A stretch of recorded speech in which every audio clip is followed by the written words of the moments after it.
Welcome to the All Things Wildfire podcast, where we delve into the latest trends and hot topics in protecting properties against wildfire. So sit back, relax, and join us as we arm you against disaster.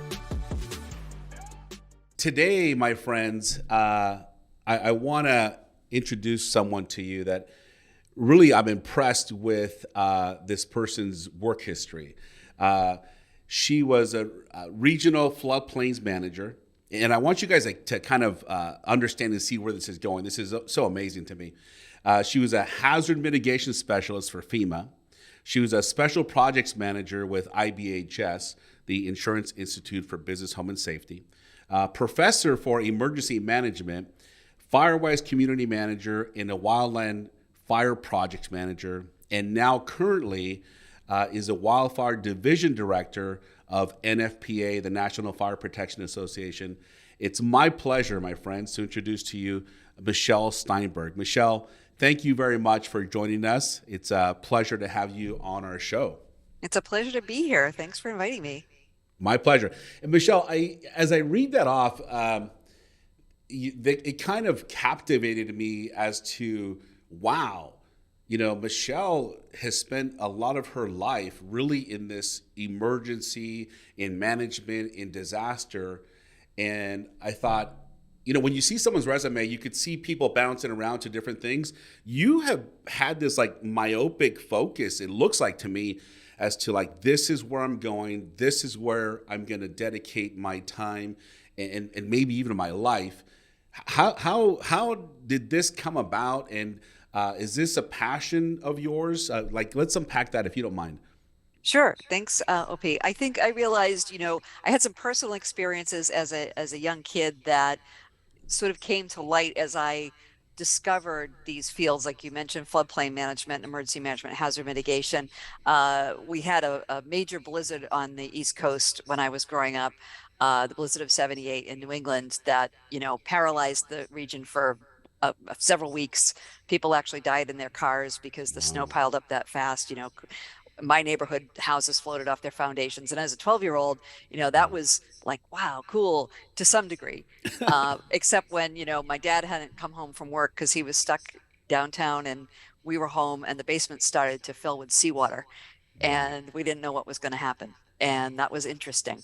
We lost power for days. We were okay, thank God. But it was one of those things where the power of nature just makes you feel really human and really small. And you say, wow, this is something. You go down and you see the boating areas in my community were wiped away, just the power of nature. And so that just sticks with you. I've always been interested in the environmental world, the natural world, even without a science background. And at some point, as I was looking into what can I do in the environmental field, with policy, with awareness, with working with people and nature, I somehow got tied into floodplain management. Basically, as a younger person, kind of looking to break into some kind of environmental something. It was in the Massachusetts Department of Environmental Management at the time, and I didn't really know much about it. It was this regulatory type orientation, had to do with FEMA, had to learn a lot of acronyms. And then it suddenly dawned on me, we keep building our communities and our cities and our recreational areas in places where nature doesn't care. So nature is going to close that. If you're on a barrier beach, that barrier is it's funny, right? There are no boundaries, right? Yeah. You're right. Nature does not care. Nature doesn't care. So it's going to come in, it's going to do the blizzard of '78, it's going to do a hurricane, it's going to burn things. So that was sort of my big aha, was this too is part of the natural environment. These events are part of the natural environment, and we've been designing and building in ways that don't accommodate nature and don't pay attention to nature. And that's sort of how I got into it. Once I got that job, pursued a degree in land use planning and urban planning at Boston University as a master's student. So that was sort of my connection. And even within that, that degree that I took, I was looking for every way to kind of fit environment and disaster into that conversation in my degree work. So and that was a long time ago. But with wildfire, that flood moment, aha, of, we build in stupid places in stupid ways, as a society, and not Right. just in the United States, but was I knew nothing really about fire other than, I've got a nice antique fire engine behind me here in Right. the Right. background. That firefighters put the fires out. So I didn't have a notion. I'm a city kid. I didn't know anything about wildfire, but just before I came to NFPA, I met folks from NFPA that were starting a program called Firewise, and said, "Well, we really want you to help us with our workshops, and you have the planning background, and won't you come and work with us?" And I thought, well, don't you just put those fires out? That's not really a natural Right. hazard. Then I Right. realized it was that Yes. the problems that they showed us. I saw a map of the 1990 to 2000 census that showed the massive amounts of population growth. That was the fastest growing period of population in history in the United Wow. States since we've been Wow. keeping records, and the growth into the Southwest and the West in areas where, as I was being educated, that's where wildfire happens, and wildfire has a cycle, just like flood. Oh, so that was sort of my path into, this is still the same problem. This is still a societal problem, a land use problem, an education problem. And when I stepped into the wildfire space, what I realized, well, it's about, 2002, we've had this massive amount of development, and which shows no signs of stopping. Yes. And so we already have millions of homes on the ground today with a huge risk. And that's where a lot of our programs, as I've worked with NFPA, have started. That's what we've been trying to address, is the problem we already have in the landscape. And of course, how can we build better? NFPA has our core business is consensus codes and standards development. And so how can we get people to apply sensible standards for how they build in these areas if they're going to build? I love that. I love that. I had no idea. We spoke earlier, but I had no idea that you had that personal experience. And that's what I'm like. What is it that just took place? I think it's amazing, and I feel like you are on your mission, your life's mission. This is what you should be doing, and I so applaud you for that. I think that's amazing. Now, Michelle, I want to jump into some of the things that have been going on in with wildfire, and specifically with grants and with government and things like that. I'm going to pull up the report that you wrote from that was on NFPA Journal, and it features this what you call this inflection point. And as I read through it, I'm going to highlight something that caught my eye. Let me just see if I can pull it up here, and then I'm going to share my screen really quick, because this was actually pretty impressive to me. So this area here, okay, and then I'll let you summarize what got you to this place, because I think you're in, was it Utah, or where were you at? First, we had a first commission meeting in Utah. Do you want me to speak to the commission a little bit, or how Yeah, would why you? don't you Yeah. do that, and then I'll Okay. read this piece that really caught my eye. Sure, sure. So, the end of 2021, Congress passed and the president approved the Infrastructure Act of 2021, which had as part of it a lot of money for wildfire mitigation, which is great, and also the requirement to create a commission, a large commission on wildfire, called the Wildland Fire, got to get it right, Wildland Fire Mitigation and Management Commission. Okay. And that was meant to have federal and non-federal folks. I'm one of 36 people in the non-federal space that applied and was able to be part of that. And so we had our inaugural meeting in September of 2022 in Salt Lake City in Utah. That was hosted there. And we've had a number. We've had one other in-person meeting. We'll have another one this month. We've had a number of 4-hour a month long calls that are expertly facilitated. I told the facilitators, you guys actually almost make me look forward to a 4-hour Zoom call. So thank you. Um, and a lot of good work is getting done. So there's a lot of topical work groups. So one of the work groups I was on was the communities, which covers a lot of stuff. But really, as somebody who's trying to represent the issues of the built environment and the property space, um, we were really talking about, we're wrestling with the issues of, there's all this money, but is it getting to the ground? Is it getting the people that need it? Is it doing the things that we know will make homes safer and not, there's so many things that fall under that idea of mitigation of wildfire. And many folks who are in the natural resources space naturally think about, what are we doing to the forests and the rangelands to restore their health, reintroduce fire, make the fires that happen less heinous for the environment, which is all good.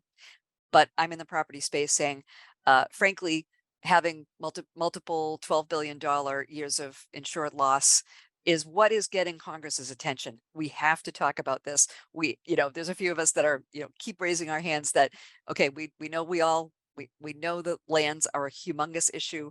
The property piece is a humongous issue. And in fact, my opinion is, this is really why Congress is making a big deal about it now, is because these are what it's doing to people in property now.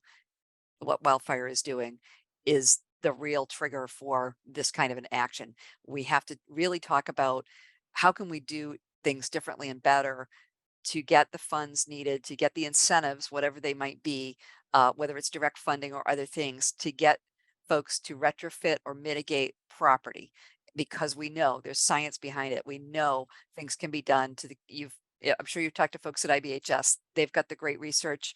That research has been out there. We use that research. We use other kinds of research that are showing us that there are indeed things we can do right at our homes and right in our communities that will drive the risk down. And not all of them are easy to do, and not all of them are cheap to do. So I think that maybe opens up what you wanted to talk about.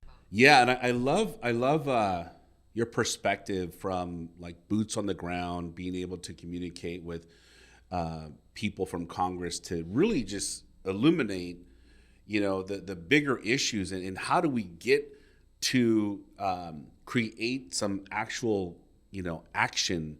And I'm going to read this comment. And you said, on a recent commission work group video conference, we were refining recommendations about what Congress should do to help communities be safer. Some of these recommendations call for providing funding directly to people to upgrade their private property.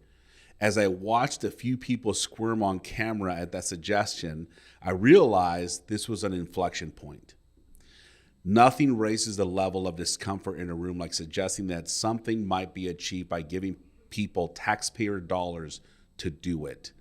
I took the opportunity to remind everyone that many taxpayer dollars have already been spent and will continue to be spent attempting to suppress wildfires that destroy communities, and that even more federal funding is flowing in attempts to help people recover from disaster after wildfires. And I love this question here. Wouldn't it be better, I asked, and maybe even cheaper, to give people the funds up front to do mitigation work necessary to prevent wildfire disasters? And at that point, you could have seen me applaud, Michelle. I was like, wow, this is fantastic, because you're in a space where you are saying to people, you're almost shaking them, like, guys, let's all really look at what's happening here. And I love that you have this voice for communities and for homeowners. And I so appreciate that. And I know our listeners appreciate your ability to communicate some of these most important topics with Congress. What was your take, or what was their reaction? Did this unpack and unfold new opportunities of conversation for you? I think it was, it was well received. And as I think, the context that we're working in, and when I see people squirm, a lot of this is, they've been in roles with different agencies that provide funding, whether it be Forest Service. FEMA is the one everybody thinks of with regards to disaster. But there's been years of angst and confusion, and rightly so, is, FEMA saying, well, we don't want to give the same money. We don't want to give a federal dollar from FEMA to the same place that's getting federal dollars from the Forest Service for the same thing. They don't want to double dip, right? We get it. We don't want fraud. We don't want, inappropriate use. all correct. But the way it's working is, the people who have the means to write grants are going to keep getting the grants. The communities that are more well-resourced are going to keep, and they may well need that money. And that's not a ding on people who are getting the grants now, but the people who can't will never get that money because there's nobody there to advocate for them. And even some of the studies that they've looked at with one FEMA funding program, the BRIC program, which is a newer resilience program, they've said, Headwaters Economics, a representative of whom is also on the commission, who we kind of join arms sometimes on these kinds of issues, is saying, look, the way you've spent money so far, again, valid projects, but they're on either coast, they're missing the middle of the country, and they're in relatively affluent communities. And so where's the equity? Where are we really doing this on a risk-based manner? And so that's a challenge, is when we get into the big groups, there's a lot of agreement and there's a lot of, yes, we really yearn for a radical departure from how we've been doing things in the past. And that's exciting. But when you get into the fine details, people are going back to their own frame of, this is how my agency's program works, and how would that even work? And they can see the stress of, oh no, we can't do that. We can't do that. We're not allowed to do that. Maybe, but it's not what we've done. And so we're nervous about it. And that's what I mean by squirming, is not so much, not the idea of it, but like, oh no, this doesn't fit our current frame. Well, no, it Yes. doesn't fit our current frame. And that's what we're Yes. trying to move away from.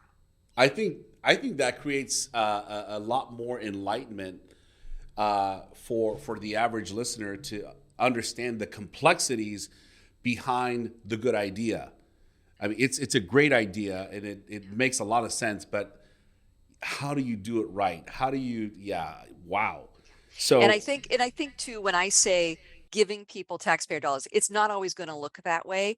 Some of it might be more, for example, I think it was the NAMIC is, I'm going to mess the acronym up, but that's another insurance organization, National Association of Mutual Insurance Companies, did a survey last year that showed that a lot of homeowners, like half of them in the survey, knew they had a risk, but very few of them felt that they could do anything about it and didn't know what to do, or felt it was too expensive. And so we're missing that education and we're missing that motivation.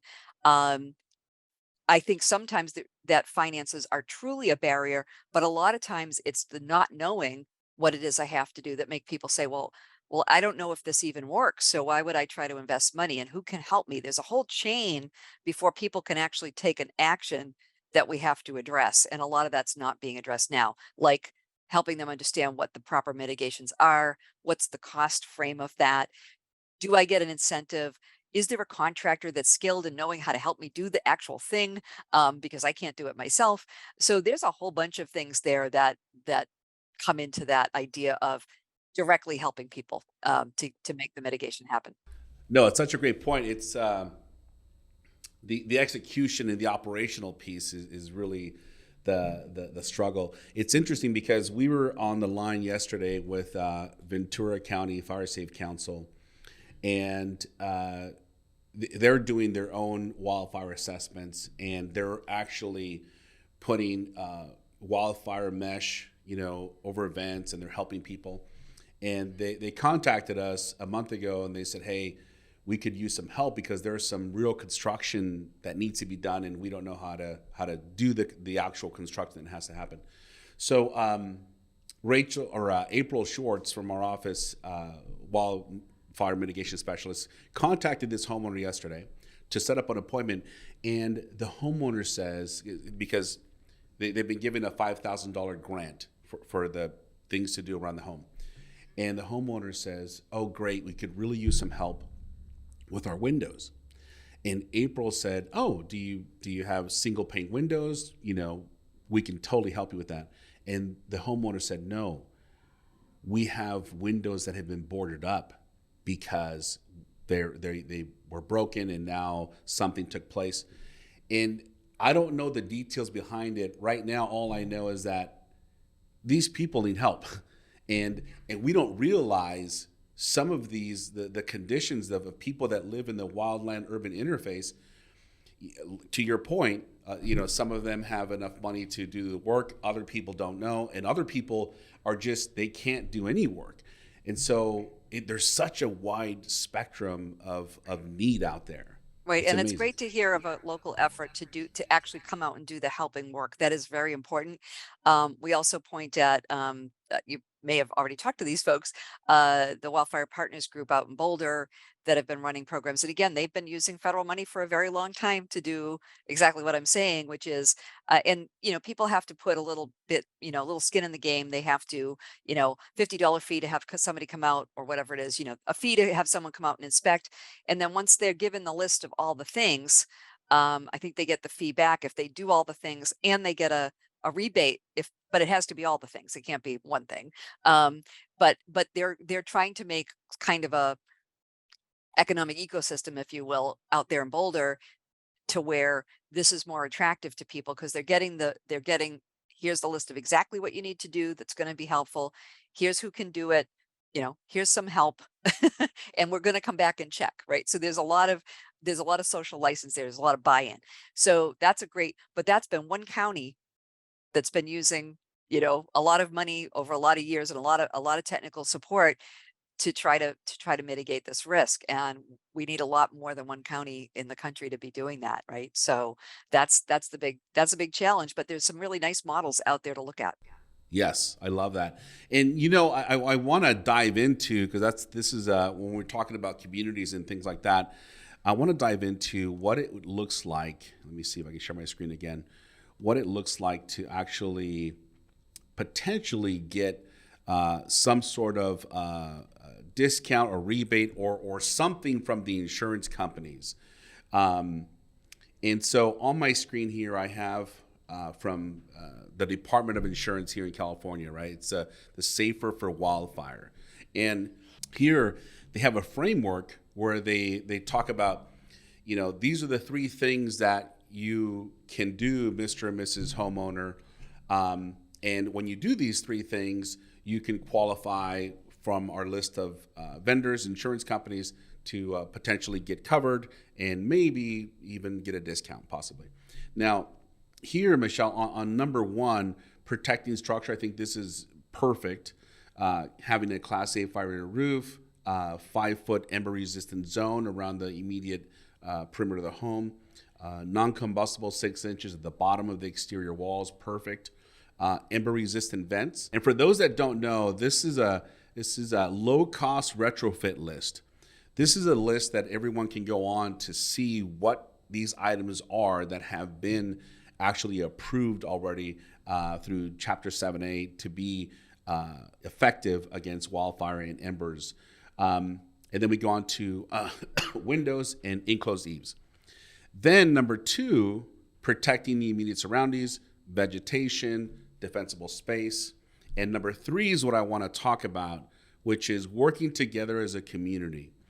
And it says here the community should have clearly defined boundaries, a boundary on a local risk level, consult with the local fire district or state agency, identify evacuation routes, clear vegetation overgrowth, an evacuation plan for contingencies, clear funding sources to implement community mitigation activities, et cetera, et cetera. And I think, wow, okay, if I'm a homeowner, I know that I have control over 1 and 2 for sure. It's the third part that I think, wow, how am I gonna get this involvement from the community? And if I don't get the involvement, will I qualify or do I not qualify? This is just a question I had, but wanted to give this over to you. Sure. And I think, when you look at that 1, 2, 3, this is a good way to do it. What I'd want to comment on, and this is really and number 3 does show Firewise USA, which is the program NFPA has administered as part of our agreement with the U.S. Forest Service for 22 years now. But protecting the structure, these are all well-researched, well-proven techniques that need to all be part of the package, right? You can't just do one thing and call it good. And then, of course, the immediate surroundings. So that home and its immediate surroundings are that package deal. That's the home ignition zone, where the things that you do will make the difference, right? But you'll notice that second bullet talks about 30 feet. And that is that minimum distance that comes from science that shows us that, the big wall of flame coming from let's say a big stand of trees burning isn't there very long, and it moves through the forest. But that amount of radiant heat will ignite a wood wall within 30 feet, but a little further out, 40 feet, it won't. And that's being, some of the folks at IBHS are kind of validating that now in the lab, right? They're like, wow, we can't get this ignition happening with this big flame. Radiant heat is not igniting. Embers may be doing something else, but the radiant heat piece, that's the 30 feet. That's where that comes from. What we're finding, because we have gone ahead and mapped all of the Firewise USA boundaries, these are voluntary, these are communities that are usually much smaller than a city or county or town. They're self-selected. They give us their boundary. And when we look at them, and we've worked with insurance industry folks, for example, Verisk told us, when we look at the typical home in the typical Firewise community, those homes don't have 30 feet of space that they own. They're close together.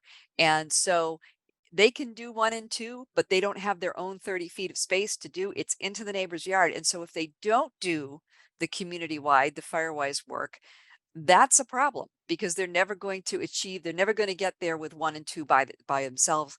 We have to encourage people to work across adjacent parcels. And that's just what we do, is encourage, because it is voluntary. Nobody can make you, but we know that that has a positive effect. That's been proven. And that comes out in the numbers when different insurance companies have looked at their, they've looked at their policyholders within Firewise sites versus other places and said, whatever's happening in these Firewise sites is bending the loss down. We can actually see that. Wow. Okay. Fantastic. And that does help. It's interesting because we talked earlier about how disaster doesn't have boundaries. Wildfire doesn't care where your property line ends, Right. It also doesn't care if it's consuming a tree or a house or a car or a bush. If it's combustible, it's fuel. So, yeah. Absolutely. So that's such a great point. We almost need to be evangelists in our own neighborhoods and continue to just share this message of being able to protect our community, so everyone can begin to adopt the same mindset, because some people just rather not deal with it at all. Now, excuse me. One thing that I find, Michele, is that homeowners have been thinking. Well, let me just give you an example. I actually spoke to my neighbor months back, and I said, hey, I'm gonna go ahead and do some Firewise activity in my house. We're going to put gutter guards, mesh, and what we do, I sprayed Phos-Chek on the back side of my hillside, and I said, hey, would you like to do this work? He says, why are you doing all this work, OP? Like, we all have insurance. Why do you care? And I thought, oh my gosh, like, I couldn't believe that he actually said that. Having been worked in insurance, disaster restoration for over 20 some years, I'm like, wow, he doesn't really realize that not every policy is built the same. And so in my community, a lot of us have had or do have California Fair Plan, and it doesn't cover what we think it's going to cover. And I thought, man, are people still hinging and hanging their hat on, I'm not going to worry about it, I have insurance? And now with the news from State Farm that just happened this week, I thought maybe it'll shake people up a little bit. Do you have any thoughts regarding insurance and State Farm and some of the things that are going on? Yeah, I think that's the mindset that we're trying to break through. We have been working on it, community by community and house by house for 20 something years, that, this is the attitude is, there's nothing I can do about this. Right. So all I can, I buy insurance and I hope, right. Good that you buy insurance, and, there's great, there's the number of insurance policies. There's plenty of insurance policies. Almost everybody has insurance if they own a home, right? Do they have enough? We're finding out they don't. Two-thirds of Americans, by studies, show that they do. If they 2/3 of Americans don't have enough coverage if they lost their home to be able to rebuild. That's that's a huge issue. I haven't solved that one yet, so you guys get on it. That's a big deal. But but that lack of understanding of, even most people don't know what their policy even covers, right? So they don't realize what's going to happen in a disaster. If they have good insurance and they've got it up to date, they've got replacement cost, fantastic. But a lot of people have not even, wouldn't even know those terms, right? That I'm talking about, have never read their policy.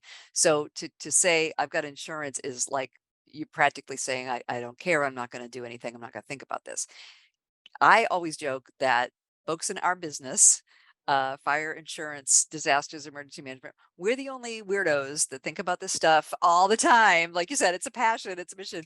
And no, most other people do not want to think about this. It's not fun to think about. And in fact, I've realized when I joke around a little bit, it's my kind of dark humor, right? But somebody mentioned to me something about trauma-informed education. People have been through horrible situations that it's even hard for them to look at our videos when we're trying to demonstrate, oh, here's what happens when homes burn. They don't want to see a burning house. I mean, it's really traumatic for people who've survived this stuff and had these losses. So with that, what we're trying to do is overcome attitudes with Firewise. We're trying to overcome this with education, with knowing what to do, because that is the first step. And that's really, if I remember I was actually really fortunate to go to Chile a couple of different times, and we were going to be talking with folks, and I knew I do not speak Spanish more than a very few words, and there was no way I was speaking Spanish. So I was going to have somebody translate. And I thought, I have to get this down to a soundbite. And so I was like, well, what is it that we want to see? What's the vision? I said, my vision is that everybody who's at risk knows they're at risk and knows what to do about it. That's step one. If you don't know that you have a risk and you don't know what to do, there's no way you can move forward. So it's that information about, hey, here's what it is. Here's what it is like. In New England, we know we have snow. In California, you have fire. Right? We have fire here too, but you know what I mean? Understanding where you're living, what that could do, what that means for you, then what are the things I can reasonably do to take steps to protect myself? And that's where I think we get stuck a lot is, oh my God, we have a risk. It's scary. Here's the big flames. But nobody goes the next step and says, and here's what you can do. There's actually things you can do. And when people realize there's something they can do, they're so much more likely to act. And that's backed up by behavioral science for decades now, across earthquakes, across other things, is if people know what it is that they can do to make themselves less vulnerable, they're much more likely to do something about it. So that's a really good news for those of us in the field. I love that. And I think understanding that you're at risk and knowing that that you can do something about the risk. I love that. It's very simple. I also love the comment you made about overcoming attitudes. We Rich, fire marshal, we went to a job site. We go to the home. We meet with the landscape architect. We're talking about things that have to be done. 0 to 5 it's just got, bougainvilleas, and they've got Italian cypress going all the way up the second story home. And Rich is talking to the architect and says, oh, you know what? It's going to be a good idea to, come up with something creative to get rid of this and do something different. And he took offense to it. And he says, oh, we are not touching anything here. This is going to stay. That's going to stay. I'm not going to move that, da-da-da. And he said, the fire department's come in here too, and they wanted to do that, but we're not going to touch it. And I thought, wow, that attitude of maybe there was pride there from how he designed it, which was beautiful, but we've got to take in account this wildfire problem. And so this is a lack of education. And so yeah, it's a lack of education in the industries, right, that design and build and landscape our homes too. And that's, yeah, if that was my design and my plants that I chose for the homeowner, my palette, I would be offended too, because I didn't know I mean, I've heard firefighters joke the Italian cypress is a Roman candle, right? That's the joke, right? So because they're that wick right up, and people love to have them right up next to the house. Probably one of the worst things that you can do. And that's not what I would say if I was walking on site. I would be a lot more diplomatic because people are sensitive to it. I had a wonderful colleague that worked with me. She's now with FEMA, but worked in California for many years, and she would talk to people about sensitivity with regards to helping people see what is around their home and doing that walkabout. You never talk about the junk that you see. Junk. You never use that word. It's she actually would show some examples of pretty egregious things around the home, and people would laugh. She said, these are human treasures. That's how she put it. These are the things we treasure. And so if you think about it, like think about the things that you treasure that somebody else might think is junk or clutter.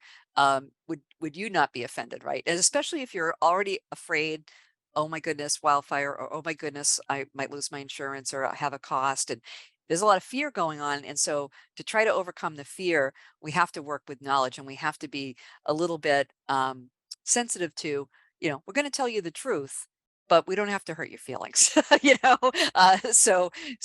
but we need people to understand this really from a fire point of view. The things up against your home, whether you love them or not, whether you mean for them to be there or not, they will carry fire. These are the things this is why we're telling you. This is why. That's a big important. A lot of times I find that local officials, whether they be fire, emergency services, law enforcement, they just assume everybody knows their lingo. And then people go, what is that? Yeah. What are they telling me, and why are they being like that? So, yeah. So it's that language. If you could stand one more anecdote, I remember talking to a group of homeowners. We were doing some focus groups with families in Colorado and Texas to talk to youth, basically to teens and middle school students. And I had the parents group, and this is in a part of Colorado where every single one of those parents, those families had been evacuated at least once. Most of them had lived there for 10 years or more. So they knew that they had fire in the community. They'd experienced it. And as we were chatting, one of the people said, well, I heard that, if you haven't done certain things to your home, the firefighters will drive right by.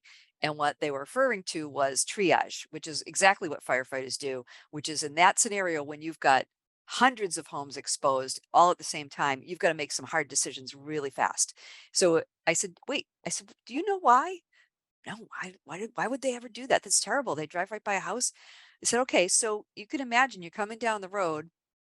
You see the driveway that's going way up into the woods really high. You don't know what's back there. You don't know what's going to happen. You don't know if you can turn your truck around. If they went up there, they could die. I said, if your home's already igniting and the other home is kind of prepared, they're going to go to that other home. They're going to try to save what they can save. In that scenario, I said, so that's why they do it. And they said, well, why don't they tell us that? I said, it's a great question. So is that lack of understanding, and then the rumors start of, well, they're bad because they're going to leave your home to burn. And it's like, nope, they don't have a choice, folks. They don't have a choice at that point. Yeah, and I think we need to give a lot of credit to the firefighters because they have to make fast decisions while they're there. And some of the clients that we've worked with in the past, because Rich Snyder, former fire captain, he would say, Mr. and Mrs. Smith, with you being prepared and doing these things to your home is great. What you want to think about is if you have to evacuate, you want to make it very clear to firefighters that you have certain things here in your home. In this particular customer, they had a fire pump that we put in there, set up for the pool, and they had a bunch of hoses. And what we ended up letting the homeowner know is pull out the fire pump when you're about to evacuate, leave the hoses there, and then you put this sign outside. And then the sign outside says, I have a fire pump, I have fire gel, I have et cetera. And really allowing the firefighters to say, wow, there's an opportunity for us to save a home. And what Rich would share, he says, if we have, to your point, if they have to throw a U-turn or they can't turn around, it's a bad situation. But he says, I have a limited amount of gallons on my fire truck. If I have to drop hose to try and save a home, I'm deploying my assets and I'm committed here. And if the fire does something goofy, I may have to shut off my hoses, leave them on the ground and leave. And so when he says when homeowners are willing to do some of this work and they see that that home has potential for survivability, then they know they can keep their assets on the truck, they jump out and they help. So interesting. And I think that's a big message. I think it ties into a couple of things where, um, one of the things we have to overcome with attitude is that firefighters are going to save me, because we have to be very honest with people, and that's when there's potential for people to get really angry, right? Well, I pay your salary, so what are you telling me? You're not going to save me? Um, Whereas the firefighter might be saying, "Hey, look, with 100 homes on fire, I can't guarantee I'm even going to be there." That's the truth. That's a reality. So, which nobody likes to hear, right? And oh, by the way, you may have a volunteer fire department that you're not paying, your taxes aren't doing anything for. So yeah, this may be moot. But at any rate, those are the kinds of things that we want to communicate. But one of the things that I think in the education with Firewise that people do realize is, oh, not only is the way that my community is from a risk point of view um, potentially going to mean that firefighters can't save me, but they could die trying. That's not good. We want to give them every opportunity to not only help us, but to be safe. I mean, people really treasure their firefighters in this country. They're some of the most trusted folks out there. They're the heroes, right? So when people realize, oh, I'm making the job harder if I don't do my part, when they realize that's a relationship and not a, it's not a victim and hero, it's a partnership. When they can make that connection, that's very powerful. And we did a survey of our Firewise sites some years ago, and we gave them a whole laundry list of why are you doing Firewise? What do you like the most about it? And we just put like everything in the kitchen sink, like 25 things. They could pick anything. And the top one that came out was, I know I'm helping my firefighters. Michelle, I love that. This is the first time I've heard of that. Wow, man, I love that. Yeah, I'm helping the firefighters be effective, and that was and safe. And I get peace of mind. I'm helping my neighbors.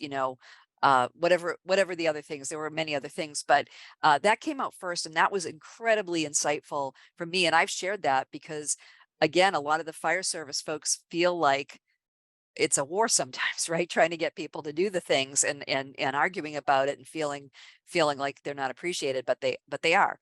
And so I think that this helps that communicate. If Firewise really is helping them with communication. And I don't know, is it possible for me to share some of our kind of best practice on this from a little? I have a really nice little story map. Let's see if I can get that up there.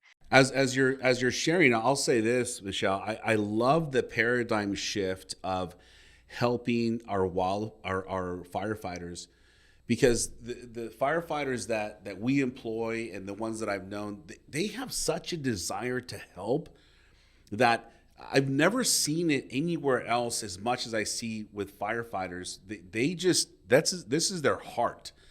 And I thought, when you said that, I thought, you know what? I wonder how many more people would be willing to act if they know they're helping their fellow local firefighter. And I love that. I think I'm going to end up doing something with that because I think it's very powerful. Thank you for that. Yeah, and I think all of these things, whether it's your individual, whether you're in a Firewise community or you're doing some related type of work, that's one thing you should know. Not only is it helping your risk to your home actually surviving, the possibility of your home surviving, but it's going to help a firefighter. And we did a project a couple of years sort of during the pandemic, but we had 7 sites self-select around across a bunch of different states to try to do mitigation, kind of bump it up to say, for these 100 or fewer homes that are adjacent, can you do all the mitigations that are prescribed within 30 feet of the home? And they came up like 85, 90, 95% that they found some good success. But this also, we had help writing this. So this is our Firewise Sites of Excellence report. It's a story map on our website. But this is just the little best practices I'm scrolling through, which is kind of cute. But you know, if people are going to do better across the community with Firewise and those kinds of activities, identifying spark plugs and forming committees is one element. You can see these folks are having fun around Halloween with an event. But the Firewise sites need a dedicated leader and ideally a committee. And we have quotes from the from the people involved. This is not my quote. This is from the people that are doing Firewise out there. Nobody's an island. You have a team that's sharing the work and the messages. Um, Educating residents on fire risk reduction, just what we're talking about. And that's a role that fire service can be very effective. People are saying, a lot of the first few years was educating, working on getting buy-in. Then you start seeing people come and ask more questions, taking the information and actually using it. Remaining committed despite setbacks, because it takes time. It takes time. And with Firewise, we don't require everybody in the community has to automatically be engaged. It can be a small group that starts it and grows it. So don't expect overnight results. And then yeah, learning from nearby sites. Leaders go to other Firewise groups. And in California, you've got lots. We've got almost 700 sites now in California. Um, uh, and share that information across, those peer groups. So that's just what I, briefly wanted to share that. Because it's powerful learning that we got, and the relationship too with whether it be the fire service, state forestry, the folks in the community that are trying to help. People really appreciate those relationships, because it's that, like I said, it's those gaps in the technical knowledge, sometimes the financial ability to do things, sometimes the physical ability to do things, that if we come together, it just makes it so much easier. That's really what we're trying to let people know. I love it. Michelle, as we close, is there any message that you would want to deliver to homeowners, or to Firewise communities, or to fire safe councils, that you feel passionate about to communicate? Because I know your whole life has been, and more specifically now, has been focused on wildfire. But what would you want to share? Yeah, I really think that, I guess, to all the folks that are basically working in the trenches on this, or if you're considering, gee, how do I work with my neighbor? There's a lot of resources out there for you. NFPA.org, and look in all of our wildfire resources. There's so much. There's online learning that's free. There's free publications, whether digital, or you can get some print materials for free. Um, you've got great resources, OP, that you've interviewed so many great people that IBHS provides excellent consumer resources. But that piece about talking to your neighbor, sometimes that's the the toughest thing for people, is, oh my gosh. But I think that, again, they could be reaching out to folks in other Firewise sites, and reaching out to their local elected officials, city councils and so forth, where Firewise is not regulatory. It's not for the fire departments to run it for you. It's the other kind of paradox that we have, right? Is, I'm working on policy. I'm working on a commission right now that's making recommendations. Congress should do this and federal government should do that. But honestly, we've got to do it locally. We also have to do this right in our homes, and right in our neighborhoods, and right in our communities, because Congress is only going to control so much of this. They can make some funds available, they can make some mechanisms available, but we've got to be ready to accept that and learn and use it well, and really reduce this risk. Because, like you said, your neighbor saying, well, I have insurance. Oh my gosh. Well, that's not going to replace your neighborhood. That's not going to replace the view. That's not going to replace the photos or the pets, the things that might get lost in this fire. And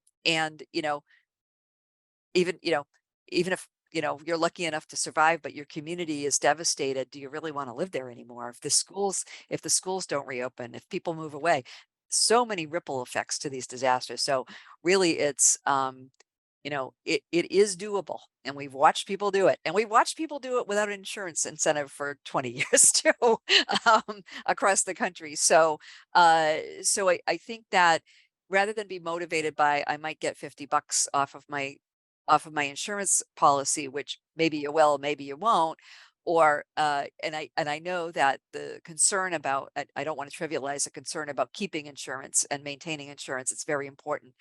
But everything I'm hearing uh, across the board for the industry, even though things are turbulent right now, not just in California, but other places, is we might not know everything we'd like to know about the science of wildfire, but we know enough to say risk mitigation at the parcel and community level is super important, and we all agree it needs to be done.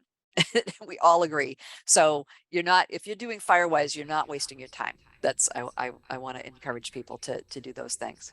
I love that. Thank you, Michele. And I think, when you go to Firewise, is it firewise.org? Is that what it is? Okay. Yep.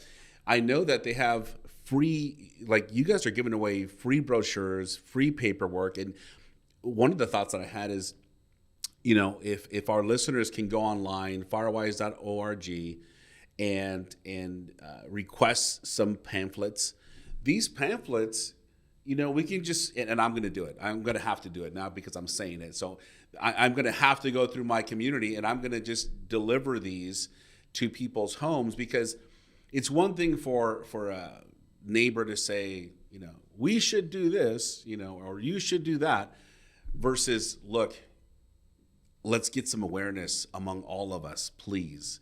And maybe together, maybe there's going to be, out of the community of 50 homes that are here, maybe 3 of us are the ones that are going to be in charge, or the leaders, like you had shared earlier, of championing this message or this movement.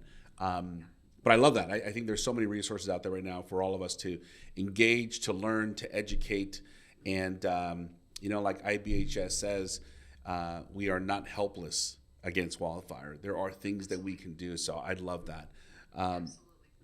Michele, thank you so much. It's been a pleasure to have you on, and I know our listeners are going to get so much benefit from it. And I feel like as you continue on with your movement and your speakerphone in impacting government, I'm likely going to have you back on here pretty soon, because I know that you're going to shake some trees and make some things happen. So I'm excited about what you're going to be doing in the future. And if there's anything that we can do to assist, please do not hesitate to ask. We're glad to support in any way that we possibly can. Thanks, OP. It's a real pleasure. It was so enjoyable talking to you, and keep up the great work. I'll be continuing to follow you. I really appreciate it. Fantastic. Thank you so much, Michele. All right. Thanks. Bye-bye. Bye-bye. That's all for this episode of All Things Wildfire. If you like this episode, be sure to subscribe to our show and follow us on social media to stay up to date on all things wildfire. And as always, thanks for listening.